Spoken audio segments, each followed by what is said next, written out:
1938 চনত আমাৰ গাঁৱৰ ঘৰলৈ প্ৰথম কলগান আহিছিল আমাৰ গোটেই গাঁওখনত আমাৰ ঘৰতে তৃতীয় ঘৰ যলৈ কলগান আহিছিল গতিকে আমি কলগান পাই মানে দিনে নিশাই কেৱল গানেই শুনো আৰু গোটেই গাঁৱৰ মানুহে গান শুনিবলৈ চোতাল ভৰি যায় সেই সময়তে দুৰ্গা প্ৰসাদ কটকী বুলি এজন গায়ক আছিল তেওঁৰ বিনখনি তোৰ ল তুলিনে এটা গান আছিল এই গানটো সেয়া মোৰ তেতিয়া 5 বছৰ বয়স 5 বছৰৰ পৰা বোধহয় 9-10 বছৰলৈকে সেইবোৰ গান শুনিছিলোঁ তাৰ পিছত আৰু কেতিয়াও শুনা নাই তেনেকুৱা গান যে কোনোবাই গাব পাৰে সেইটো মই জনা নাই কেৱল এবাৰ ৰুদ্ৰ বৰুৱা আমি দুয়ো নগাঁৱত গৈ মেদিনী চৌধুৰীৰ ঘৰত দুয়ো আলহী আছিলোঁ ৰুদ্ৰ বৰুৱাই আপোনাৰ নিচিনাকৈ গোটেই ৰাতি পুৰণি দিনৰ গীতবোৰ গাই গাই আমাক আত্মহাৰা কৰি ৰাখিছিলে এতিয়া আপুনি যিহেতু পুৰণি জগতখনলৈ ঘূৰি গৈছে যদি পাৰে দুৰ্গা প্ৰসাদ কটকীৰ এটা গান গাও মই যেতিয়া এই গীতবিলাকৰ কথা কাৰোবাক কওঁ তেওঁ ক'ব এই গানটো মোক সৰুতে মায়ে গাইছিলে কাৰোবাক ক'লে তেওঁ ক'ব এই গানটো মই স্কুলত গাইছিলোঁ সৰুতে কাৰোবাক ক'লে ক'ব হেৰি আপুনি মোৰ মনটো স্কুললৈ দিনলৈ লৈ গ'ল গতিকে আপুনি একদম সঁচা কথাটোৱে কৈছে এই গানবিলাকে এতিয়াও আমাৰ মন পৰখি যায় বিন বৰাগী তোৰ বিনখনি ল তুলি বিন বৰাগী তোৰ বিনখনি ল তুলি সমীৰণে কাণে কাণে আগলি বতৰা আনে চোতাহি পালে বুলি বিনখনি ল তুলি বিন বৰাগী জন্মান্তৰৰ স্মৃতিৰ নিচিনাকৈ আপুনি মোক কেৱল শৈশৱৰ জগতখনলৈ লৈ গৈছে আৰু এটা মোৰ ফৰমাইচি আছে কেতিয়া গাব নাজানো বোধহয় 1948 চনত চিৰাজখন আমি তেতিয়া হাইস্কুলৰ ছাত্ৰ তাতে কপি উঠে তোৰ তাজমহল বুলি সেই মোৰ গানটোৱে আমাক একেবাৰে এনেকুৱা উন্মাদ কৰিছে উন্মাদ কৰাই গান চাৰিটা মই সেইটো গাব পাৰিব গাম বুলি হয় পিছৰ গানটো যিটো ধৰিছোঁ সেইটো বৰ কঠিন গান গাবলৈ গানটো গাইছিলে শিৱপ্ৰসাদ ভট্টাচাৰ্য তেখেতৰ নামেই হ'ল গান আৰু তেখেতৰ এটা নিজস্ব ষ্টাইল আছিলে গোৱাৰ কথাৰ সুৰৰ এইটো আৰু আনে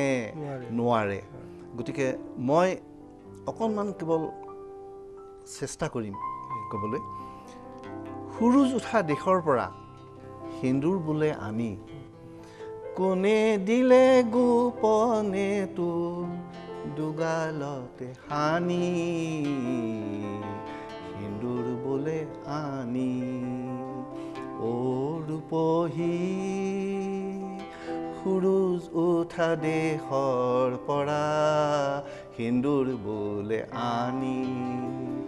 কোনে দিলে গোপনে তোৰ দুগালতে হানি সেন্দুৰ বোলে আনি সাত সাগৰৰ মানিক চম্পা খোপাতে গুজিলো খোজত ফুলাই নীলা পদুম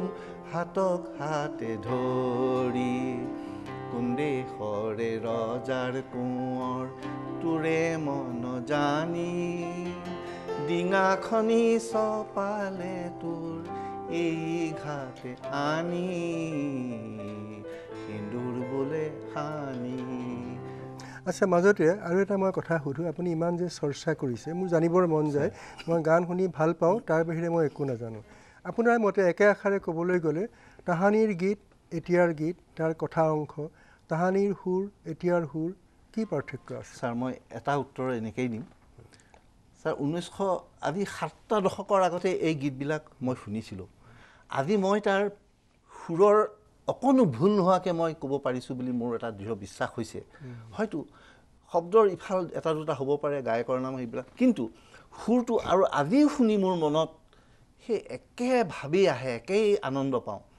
কিন্তু আজিকালিৰ দিনত মই কাকো মই কেৱল কৈছোঁ কালি শুনা গানটো আজি মোৰ পাহৰি যাওঁ মোৰ গাবলৈ মোৰ উৎসাহ নাথাকে কিন্তু এইটো গালে মই দেখিছোঁ আমাৰ সকলোৱে গুণগুণাবলৈ ধৰে এনেকুৱা ধৰণৰ হ'ব এটা আপুনি খুব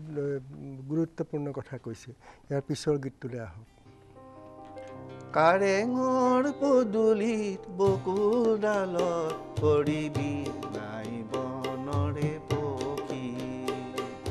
কাৰেঙৰ পদূলিত বকুলডালত পৰিবি নাই বনৰে পক্ষী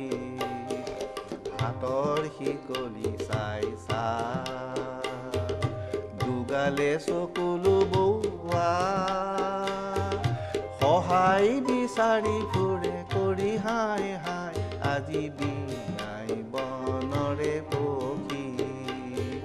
কাৰেঙৰ পদূলি বকুল ডালত কৰিবি নাই বনৰে পক্ষী বৰা আপুনি মাত্ৰ এটা গান যিটো গান শুনি আৰু মানুহে আকৌ শুনিম আশা কৰি থাকিব তেনেকুৱা এটা গান প্ৰাণ ভৰি গাওক কপি উঠে কিয় তাজ মহল কপি উঠে কিয় তাজ মহল মমতা যে কয় উচুপি উচুপি মমতা যে কয় সমাধি বহি প্ৰেমিক প্ৰিয় শাহজাহান দুখৰ অৱসান অকল সৰীয়া হ'ল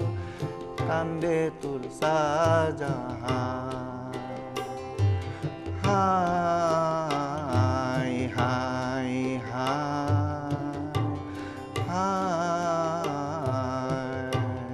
কপি উঠে কিয় তাজ মহল কপি উঠে কিয় তাজ আৰু আধা মিনিটত আপুনি দৰ্পণা শৰ্মাৰ এটা গান গুণগুণাই দিয়ক সেইবোৰো আমাৰ অন্তৰত তেওঁৰ স্মৃতি ভৰি আছে সেইদিনা নিৰলাৰ মধুযোচনা সেইদিনা নিৰলাৰ মধুযোচনা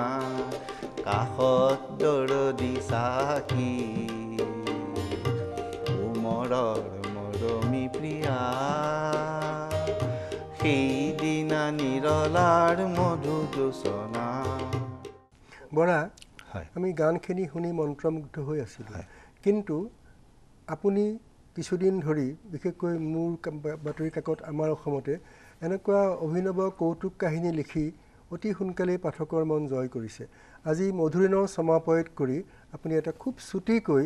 3 মিনিটত শেষ কৰিব পৰাকৈ এটা কৌতুকৰ কাহিনী কওকচোন চুটিকৈ মই কওঁ এই কৌতুক লেখাৰ উদগনিটো ছাৰ মই আপোনাৰ পৰাই পাইছিলোঁ এতিয়া আপুনি ভূমিকা নকৰি চিধা সময় নাই ঠিক আছে মই কৈছোঁ মই এলজেৰিয়াত কাৰিকৰী বিশেষজ্ঞ হিচাপে ফৰেন ছাৰ্ভিচলৈ 3 বছৰ কাম কৰিবলৈ গৈছিলোঁ তাত ফৰাচী ভাষা চলে আৰু প্ৰথমতে গৈয়ে মই তাত ফৰাচী ভাষাটো শিকিব লগা হৈছিলে মই দেখিলোঁ তেওঁলোকে কথাৰ মাজতে শিকি থাকোঁতে ফৰাচী শিকি থাকোঁতে কথাৰ মাজতে তেওঁলোকে মেৰ্চি শব্দটো খুব ব্যৱহাৰ কৰে মেৰ্চি তো মই মোৰ ইংৰাজীৰ জ্ঞানেৰে মই ভাবিলোঁ মেৰ্চি মানে ক্ষমা অৰ্থাৎ ক্ষমা প্ৰাৰ্থনা কৰে সেইকাৰণে ৰাস্তাত গৈ যেতিয়া মই কাৰোবাৰ লগত এটা খুন্দা মাৰিছিলোঁ মই মূৰটো দুপৰীয়া কৈছিলোঁ মেৰ্চি তাৰ বিনিময়ত তেওঁলোকে মোক কটপটকৈ চাই গুচি যোৱাৰ কাৰণটো তেতিয়া বুজা নাছিলোঁ পোন্ধৰুৱাকৈ চোৱাটো মই বুজা নাছিলোঁ পিছত বুজিলোঁ যেতিয়া মাৰ্চি শব্দটোৰ আচল অৰ্থটো গম পালোঁ মাৰ্চিৰ অৰ্থটো হ'ল ধন্যবাদ অৰ্থাৎ থেংক ইউ তাৰমানে এই মানুহবিলাকে ভাবিছিল কেনে অসভ্য মানুহ মোক খুন্দাটোতো মাৰিলেই আৰু খুন্দাটো মাৰিবলৈ দিয়াৰ কাৰণে মোক এটা ধন্যবাদো দি থৈ গ'ল আৰু এটা কাহিনীৰ কাৰণে সময় নহ'ব কাৰণ আৰম্ভ কৰি শেষ কৰিব নোৱাৰিব এইটো অতি সুন্দৰ কাহিনীৰে সমাপ্ত হ'ল এতিয়া আপোনাকো মাৰ্চি বুলি নকওঁ আৰু ধন্যবাদ বুলি কৈ সমাপ্ত মোৰ ধন্যবাদ